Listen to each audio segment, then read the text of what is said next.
Well, the school year's winding down, and for parents and students, that means we are counting down the days till summer, and of course, that means report cards too. That's right, Kim. Dr. Wes Crenshaw is back to discuss how parents should respond if their child's card isn't looking as great as, well, they had hoped for, right? So many kids are just checked out at this point. Yes. It happens. I mean, we as parents, we have to respond in an appropriate way. We have to remember to do that. I got to remind myself to do that too. So, as a parent, what should we do to respond to that report card that's not so great? Yeah, try to remain calm. Yes.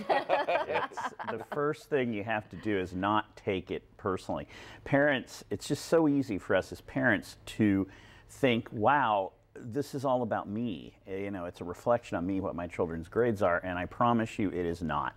It is not you. You got to avoid the blame and shame, not only of yourself but of the child. Kids do need to be responsible for their grades. You know, personal responsibility is an important part of growing up. But too often that goes from being, wow, you really blew this class, to you're like a terrible student or a bad person. And boy, that didn't motivate anybody to do anything. No, it doesn't. Not a bit. And sort of put off the corrective action plan for maybe, I don't know, a week. You have less emotional reactivity that way when you make it. And if you're just like, I'm going to ground you for a month, that too is not terribly motivating. It's better to have a focused perspective and take a step back first. So what, as parents, can we do over the summer then to help those kids make up the ground that they've lost? There's a number of things. Summer is a good time and a bad time for this. For example, if you have concerns about learning disabilities or ADD or dyslexia or something, you know, the summer gives you a break to sit down and actually work on some of that. At the same time, schools are responsible for a lot of that assessment, and, you know, they're not around. So a private assessment is a possibility.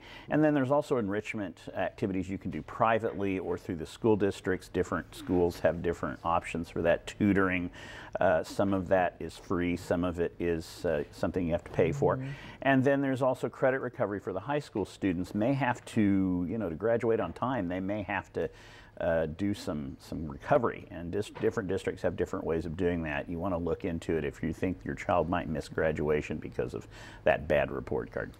What about the idea of looking ahead, planning some strategies, you know, so when the next semester comes around and December rolls around, that students and parents will both be a whole lot happier? Yeah, my business is very high this time of year because everyone has waited till May to be freaked out about this. And it's better to plan ahead.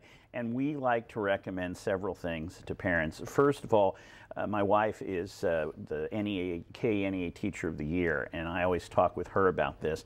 And she wants people to really stay connected to the school, to the teacher. Get that relationship started early in the year, not when you go in and demand to know what's wrong with my child. Just get it going at the early part of the year. Say, we had a problem last semester, we want to try to get ahead of it. Gosh, teachers love that. They feel like you're really on the team. And my favorite advice that teenagers particularly love is I say forget homework. I don't What? Yeah, it's shocking. Your kids right now are phoning you. This guy's the best therapist ever. What I really mean is change it over to study time. If you ask your kids, you know, do you have homework? They may not tell you the truth. I know that is shocking to hear, but just do away with that idea and have a study time that's 10 minutes for every grade level that the kid is. So if it's 5th grade, have 50 minutes of study time, at least 4 days a week. If they do those 4 days, you can give them the Friday off. If they don't, that's make-up time. And so try to set that up, and you can also incentivize effort or grades depending on how your child is organized. People worry about that it's a bribe or something, and you know, really that isn't true. If a kid isn't internally motivated to do well, make an external motivation. It has worked well for me, both with my kids and with clients. Get the buy-in. Yeah, literally the buy-in sometimes. So.